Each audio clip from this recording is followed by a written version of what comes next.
બજારના નાસ્તા છોડો, ઘરે જ બનાવો હેલ્ધી, ક્રિસ્પી, ટેસ્ટી, મહિનાઓ સુધી ખવાય તેવી નમકીન સ્ટીક.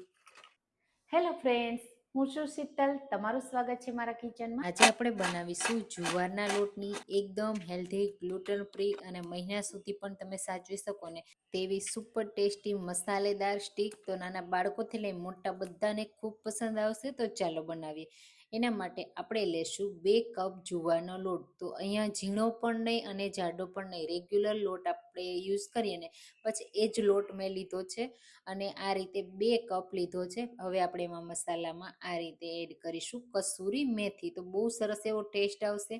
સાથે અડધી ટીસ્પૂન હળદર પાવડર, તીખાશ તમને જોઈએ એ પ્રમાણે લાલ મરચું પાવડર, ધાણા જીરું પાવડર અને સાથે તલ એડ કરીશું. એનાથી બહુ સરસ એવો ટેસ્ટ આવશે. અને હવે એમાં સ્વાદ પ્રમાણે મીઠું એડ કરી દેશું અને પેલા બધી વસ્તુને મસાલાને આ રીતે મિક્સ કરી લેશું અને પછી આપણે મોણ એડ કરીશું. તો અહીંયા કોઈ ગરમ તેલ એડ નથી કરવાની જરૂર અને અહીંયા જો તમારે ઘી એડ કરવું હોય તો ઘી પણ એડ કરી શકો છો. હું અહીંયા તેલ એડ કરું છું.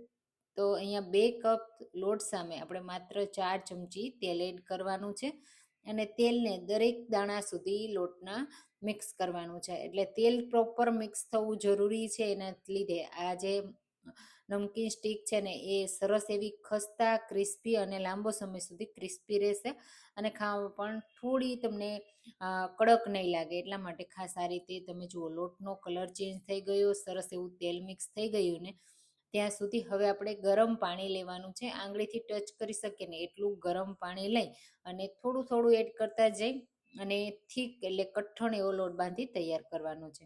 જે રીતે આપણે રોટલાનો લોટ બાંધીએ ને એનાથી થોડો કઠણ આ રીતે સરસ રીતે પાણી જો તમને હાથમાં ગરમ લાગે ને તો પહેલાં થોડું પાણી એડ કરી મિક્સ કરી અને પછી ઠંડુ કરી અને પછી લોટ બાંધો ને તો પણ બાંધી શકો છો.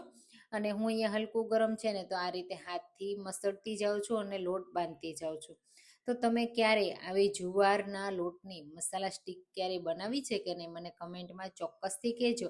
અને તમે મારી રેસીપી કઈ સિટીમાંથી જુઓ છો ને મને જરૂરથી કહેજો. આવી જુવારની અવનવી મેં 100 જેટલી રેસીપી મારી ચેનલ ઉપર પોસ્ટ કરી છે. તમે જરૂરથી એ ચેક કરજો. ખૂબ જ હેલ્ધી હોય છે અને ટેસ્ટી અને ઘરે એકદમ સિમ્પલ મસાલા અને સિમ્પલ રીતે બનાવી શકો છો. તો એવી રેસીપી જરૂરથી ટ્રાય કરજો. હવે અહીંયા તમે જુઓ મેં લોટ બાંધી રેડી કરી લીધો અને હવે આપણે લોટને થોડી વાર માટે મસળી લેવાનો. જેટલો સરસ જો તમે મસળશો ને એટલો સરસ એ તૂટશે નહીં અને જ્યારે વણશો ને ત્યારે વેસ્ટ ઓછો જશે. હવે આપણે એને આ રીતે લુવા કરી લેશું. તો મોટી સાઈઝનું એક લુવું કરીશું, આ રીતે સ્મૂથ કરી લેશું અને બસ હવે આપણે એને વણવા માટે લઈ લેશું. તો આ લોટને રેસ્ટ દેવાની જરૂર નથી. બસ વણતી વખતે ખાસ ધ્યાન રાખવાનું પાટલીમાં ચોટે નહીં. એટલા માટે હું અહીંયા પ્લાસ્ટિકની સીટ અથવા તમે આ રીતનું કોઈ બટર પેપર હોય ને તો એના ઉપર વણી શકો છો. હું બટર પેપરનો યુઝ કરું છું. અને હવે આપણે જે રીતે થીક રાખીએ ને સ્ટીકને બસ એ જ રીતે રાખવાની છે. બહુ પતલી નથી કરવાની. એકદમ પતલી હશે ને તો બહુ કડક થઈ જશે. એટલે થોડી ખસ્તા કરવા માટે આ રીતે થોડી મોટી સાઈઝ રાખવાની છે.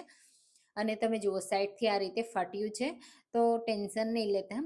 આ રીતે પહેલાં એમાં વચ્ચે ફોકની મદદથી કાણા કરી દેશું જેથી એ ફૂલે નહીં. ફૂલશે તો ક્રિસ્પી બરાબર પ્રોપર નહીં થાય એ વાતનું ધ્યાન રાખજો. અને આ રીતે બધા સરસ રીતે હોલ કર્યા પછી મનગમતા શેપમાં તમે કટ કરી શકો છો. સ્ક્વેર, ઓવલ જેવી તમને પસંદ હોય ને એવી હું અહીંયા લાંબી સ્ટીકમાં કટ કરું છું. આ રીતે વચ્ચેથી આપણે એક સરખી કરવા માટે આ રીતે એક્સ્ટ્રા લોટ કાઢી દેશું અને આ લોટને આપણે બીજી વાર માટે યુઝ કરી લેવાનો છે. દર વખતે એ જ રીતે આપણે વણતું જવાનું, એક્સ્ટ્રા લોટ કાઢતો જવાનો અને બીજી વારમાં યુઝ કરી લેવાનો.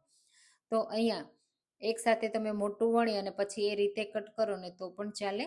આ રીતે એક સાથે પહેલાં બધી બનાવી, વણી અને તૈયાર કરી અને પછી ફ્રાય કરશો ને તો પણ ચોટશે નહીં. સરસ એવી તૈયાર થશે. તો આ રીતે બધી મેં બનાવી અને તમે જુઓ તૈયાર કરી લીધી છે. અને તેલ પણ મેં ગરમ મૂકી દીધું છે. જ્યાં સુધી તેલ ગરમ થાય છે ત્યાં સુધી આપણે વણી લેવાની. પછી આ રીતે તેલ કેવું ગરમ હોવું જોઈએ એ હું બતાવી દઉં. આ રીતે લોટ નાખી અને થોડી વાર રહીને ઉપર આવી જવું જોઈએ અને તેલ સરસ એવું ગરમ પણ હોવું જોઈએ. એકદમ ઠંડુ ન હોવું જોઈએ. જો ઠંડુ હશે ને તો તેલમાં જઈ છૂટું પડી જશે અને જો બહુ ધુમાડા નીકળે એવું ગરમ હશે ને તો બળી જશે. એટલે મીડિયમ ગરમ હોવું જોઈએ અને આ રીતે તરત જ નાખો ને એટલે તમે જુઓ ઉપર આવી જાય છે થોડી વાર આ રીતે એક સાઈડથી રહેવા દેવાની. આ રીતે થોડી તમને એવું થાય કે ઉપર આવી અને હવે થોડા બબલ્સ ઓછા થયા છે, પછી જ એની સાઈડને ચેન્જ કરવાની છે, જેના લીધે કેવું થશે કે તૂટશે પણ નહીં અને સરસ એવી એક સાઈડથી ક્રિસ્પી થઈ જશે.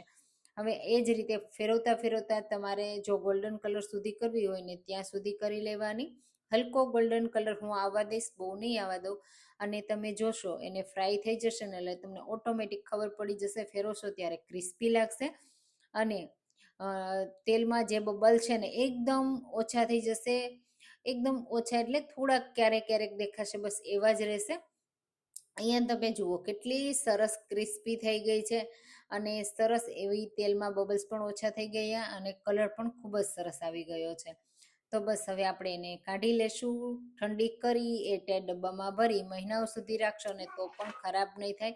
અવાજ સાંભળો ને ત્યાં તમને ખબર પડી જશે કેટલી ક્રિસ્પી થઈ છે. બધી સ્ટીક એટલી જ ક્રિસ્પી થઈ છે, એક પણ સોફ્ટ નહીં થાય અને લાંબો સમય સુધી સારી રહેશે.